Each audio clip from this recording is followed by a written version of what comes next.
नमस्कार।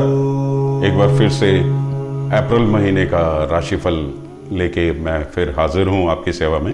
मुझको कई लोग लिख रहे हैं कि आप जो इंट्रोडक्शन है, जो पंचांग से संबंधित और अन्य जानकारियां जो आप पेश करते हैं वो बहुत विस्तृत होती हैं, किंतु राशि विशेष के लिए थोड़ा मैटर कम पड़ जाता है।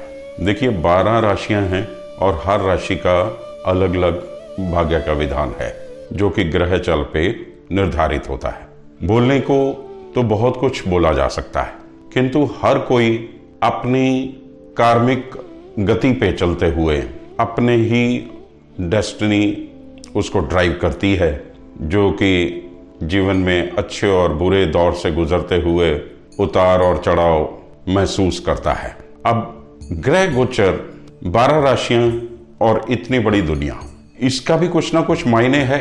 हर जीव पे, हर प्राणी पे इसका, ग्रहों की चाल का कुछ ना कुछ असर जरूर पड़ता है। बट इसकी कंट्रीब्यूशन इतनी नहीं है कि हम इसको पूर्ण सत्य ही मान लें।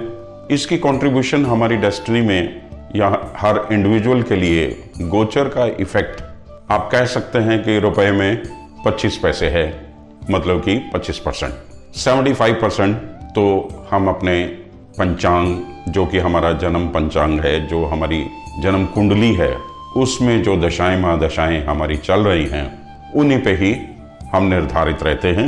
और सबसे बड़ी बात कि उस परमात्मा ने कुछ चीज़ें अपने हाथ में रखी हुई हैं जो इस सिस्टम से भी परे जाके कई लोगों की जिंदगी में घटित होती हैं चमत्कार के रूप में।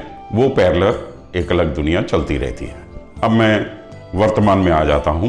अप्रैल महीने की शुरुआत कर रहा हूं। देखिए, अप्रैल महीने की शुरुआत ही मूर्ख दिवस से होती है।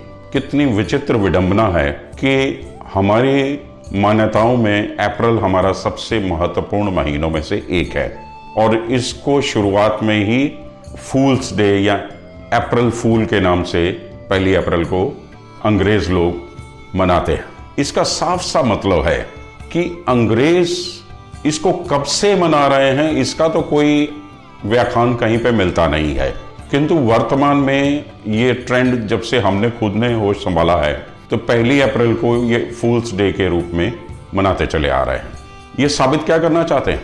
ये अपने आप को बहुत उच्च श्रेणी के, नॉलेजेबल और वेल बिहेव्ड और उच्च नस्ल का मानते हैं और हम लोगों को शायद बहुत निम्न श्रेणी का मानते हैं। इसीलिए 1 अप्रैल को मूर्ख दिवस के रूप में इन्होंने संज्ञा दी हुई है कि माह की शुरुआत ही, जबकि हमारे यहाँ मेष की संक्रांति अप्रैल महीने में होती है, नई संवत का आगाज होता है, एक न्यू बिगनिंग होती है और हमारे कई इंपॉर्टेंट तीज त्योहार, नवरात्र वगैरह ये सब भी ज़्यादातर इन्हीं दिनों में पड़ते हैं। इनकी अगर आप जिसको अंग्रेजी का कायदा कहते हैं या उर्दू वाले कायदे में भी आप देखें तो इन लोगों के यहाँ मूर्ख का जो चेहरा बनाया होता है उसको देख के ही आपको समझ में आ जाएगा ये हम पे व्यंग करने के लिए ही बनाया गया है। खैर, ये मेरा अपना सोचना है तो इसलिए मैंने इसकी व्याख्या इस तरीके से कर दी। मैं क्षमा प्रार्थी हूँ अगर किसी को ये चीज़ ना समझ में आए तो हम आगे बढ़ते हैं। और इस माह देखिए कि 7 अप्रैल से 5 मई तक 5 शुक्रवार पड़ेंगे और इसी दरमियान 22 अप्रैल से 15 मई तक मेष राशि में चतुर्ग्रही योग बन रहा है। बृहस्पति राहु की मौजूदगी रहेगी, गुरु चंडाल योग तो रहेगा ही। और इसके बाद देखिए कि मेष राशि पे कुंभ के स्वग्रही शनि की दृष्टि भी रहेगी। तो शनि बहुत बलवान चल रहे हैं। मेष राशि राहु के रहते हुए थोड़ी पीड़ित भी चल रही है। बृहस्पति के आगमन से थोड़ा जरूर मेष राशि को चैन मिलेगा, किंतु जनमानस के लिए ये स्थितियां इतनी बेहतर नहीं दिखाई दे रही हैं। नेचुरल कैलेमिटीज, भूकंप, विस्फोट, अग्निकांड, तूफान, कहीं सूखा, कहीं ओलावृष्टि, इस तरीके के अनइवन माहौल हमें देखने को मिलेगा कुदरत का कहर के रूप में। और इसके अलावा पक्ष विपक्ष का आपस में टकराव बना रहेगा। गुरु राहु की युति में पैदावार अच्छी होगी, अनाज और दालों में तेजी रहेगी, और गुरु के मेष राशि में आने से भी धन धान्य की स्थिति बेहतर बनेगी। तो अप्रैल महीना कुल मिला के कुछ बेहतर इंडिकेशन दे रहा है। गुरु का मेष संक्रांति से माहौल थोड़ा बेहतर बनता चला जाएगा और फिर आगे ग्रहों का खेल जारी रहेगा। अब हम देखें इस माह के इम्पोर्टेंट दिन दिवस क्या बन रहे हैं। 4 अप्रैल को महावीर जयंती है। 5 अप्रैल को गुरु तेग बहादुर गुर्राई है। 7 अप्रैल को गुड फ्राइडे। 10 अप्रैल को सती अनसुईया जयंती है। 14 तारीख को 14 अप्रैल बैसाखी है, संक्रांति है सूर्य की, मेष संक्रांति। इसके अलावा 14 तारीख को अंबेडकर जयंती भी पड़ेगी। अब हिस्ट्री में बैसाखी 1919 की, जो कि 13 अप्रैल को थी, जिस दिन जलियांवाला बाग का कांड हुआ और कितने लोगों ने शहादत दी, ये कोई भूला नहीं है। बैसाखी के दिन ही सिखों के 10वें गुरु महाराज श्री गुरु गोबिंद सिंह जी ने खालसा पंथ की नींव रखी थी, और ये दिन संक्रांति के लिए बहुत ही महत्वपूर्ण माना जाता है। इसके बाद 22 अप्रैल को भगवान परशुराम जी की जयंती है। इसी दिन को अक्षय तृतीया के रूप में भी मनाया जाता है। अबुझ मुहूर्त रहता है, कोई भी शुभ कार्य बिना मुहूर्त के किए जा सकते हैं। अति शुभ दिनों में गिनती होती है। जिस तिथि का कोई क्षय नहीं होता उस तिथि को अक्षय तृतीया कहते हैं।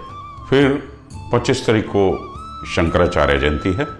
26 को माँ गंगा जयंती, 28 को माँ बगलामुखी जयंती और 29 को सीता माता की माता जानकी जयंती के रूप में मनाई जाती है। इसके अलावा दक्षिण भारत में 6 अप्रैल को हनुमान जयंती मनाई जाएगी। 6 अप्रैल को चैत्र मास की पूर्णिमा पड़ेगी। 20 अप्रैल को अमावस और 22 अप्रैल को ईद उल फितर, रमजान खत्म हो जाएगा और खीर वाली ईद उल फितर के नाम से मनाई जाती है। मुस्लिम समुदाय के अलावा सभी लोग भारतवर्ष में इसे मिलजुल के सेलिब्रेट करते हैं। ये तो थे त्योहार और अन्य इम्पोर्टेंट दिवस। अब हम ग्रहों की स्थिति पे भी चर्चा कर लेते हैं। मासारम में सूर्य मीन में रहेंगे और 14 तारीख को मेष संक्रांति करेंगे, और मासारम में चंद्रमा कर्क में रहेंगे और 12 राशियों का भ्रमण करते हुए मासन तक सारी राशियों में घूम जाएंगे।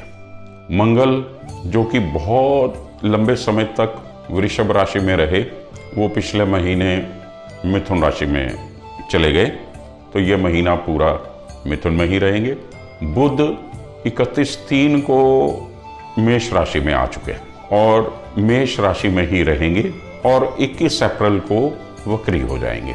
गुरु मीन राशि में अपनी यात्रा समाप्त करेंगे और 21 अप्रैल को मेष राशि में प्रवेश कर जाएंगे।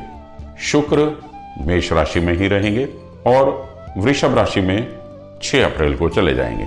शनि कुंभ राशि में, राहु मेष में और केतु तुला राशि में रहेंगे। तो ये है ग्रहों की स्थिति। तो अब हम विभिन्न राशियों से संबंधित राशिफल का शुरुआत करते हैं।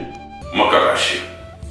मकर राशि के स्वामी शनि राशि से दूसरे, मतलब कि आपके बैंक बैलेंस में शनि मौजूद हैं, अपने स्वयं बैंक बैलेंस के घर से वो आपके आय के घर पे भी दृष्टि दे रहे हैं, और बैंक बैलेंस तो सधा लेंगे शनि महाराज। और स्वयग्रही, कोई भी ग्रह जब स्वयग्रही होता है तो उस घर की वृद्धि करता है, तो बैंक बैलेंस अब आपका बढ़ना शुरू हो चुका है। क्योंकि एक तो उतरती शनि की साढ़सती है, और जो 5 बरस आपने कष्ट झेला 17 जनवरी तक, वो अब उतरने का टाइम आ गया और शनि आपके पैरों में आ गया।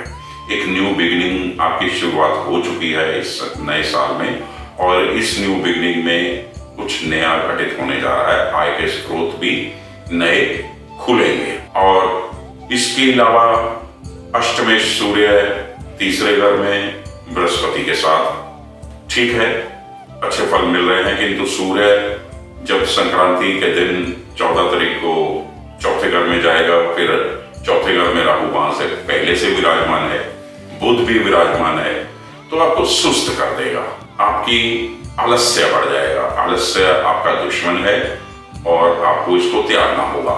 राहु चौथे घर में विराजमान रह के भी आपकी प्रोग्रेस को बांधे हुए है। मात्र सुख में कमी आ रही है, आपकी माता को कष्ट हो रहा है, जॉइंट पेन या इससे संबंधित कोई और पुराना कोई रोग हो, वो तंग कर सकता है।